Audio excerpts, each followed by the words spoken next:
Hi friends, நான் எவ்வளோ பெரிய பிளே ஸ்டேஷன் வெறியன்றத இன்னைக்கு ஒரே ஒரு செகண்ட் ஒரு ஸ்க்ரீனில் வந்து எனக்கு தெரிஞ்சுட்டு L3 R3 ப்ரெஸ் பண்ண சொல்லுது.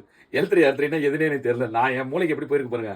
L1 L2 இருக்குல்ல, அது ரெண்டு சேர்த்தா தான் L3 1 2 ப்ளஸ் பண்ணி அதான் கீழே இருக்கேன். பட் ஆனால் அந்த மிஷின் முடியவே இல்லை. அதுக்கப்புறம் சாட் ஜிபிடியில் கேட்டால் அந்த அன்லாக ப்ரெஸ் பண்ணாதான் L3 R3 இதுவே தெரியாமல் இவ்வளோ கேம் விளாண்டுட்டு இருக்கேன். காட் ஆஃப் வார் 3 முடிஞ்சு 4 போகும்போது கொஞ்சம் கஷ்டமா இருக்கு விளையாடுறதுக்கு. ஆனால் சின்ன வயசுலேருந்து அது விளையாண்டு பார்த்து பழகிட்டேன்னா இது வந்து அனலாகவே நம்ம கேமரா மூவ் பண்ணுறது வந்து கொஞ்சம் கஷ்டமா இருக்கு. பட் ஆனால் ரொம்ப ரியலிஸ்டிக்காக இருக்கு. சின்ன பசங்களாம் தயவுசெய்து விளையாடவே ரொம்ப கொடூரமாக இருக்கு அந்த கேம்.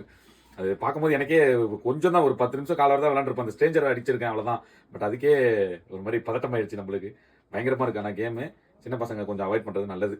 அண்ட் லைவ் நான் லைவ் போடுறேன் பாருங்க. ஏன்னா நிறைய ஒன்றுமே புரியலை. 4ல் வந்து 3ல் இருக்கிற மாதிரி அவ்வளோ ஈஸியாக கூட இல்லை. இதையும் நான் ஈஸி தான் வச்சு ஆடுறேன். எங்கே போய் எதை தேடி எங்கே மேலே ஏறுறதுனே தெரிய மாட்டேங்குது. அதனால யாராவது பார்க்குற இப்போ சப்போஸ் லைவ் பார்த்தீங்கன்னா கொஞ்சம் ஹெல்ப் பண்ணுங்க. ஏன்னா நீங்கள் எவ்வளோ நேரம் கழிச்சு வந்தாலும் அதே ஸ்டேஜில் தான் நின்றுட்டு இருப்பேன், சுற்றிக்கிட்டே இருப்பேன். ஓகேவா, கொஞ்சம் கஷ்டமாக தான் இருக்குது. இந்த காட் ஆஃப் வார் 4ல் வந்து ஒரு குட்டி பையன் வருவான்ல, அந்த ஹீரோ கூட, அதுதான் இந்த குட்டி பையன். அவன மாதிரி இருக்கானா?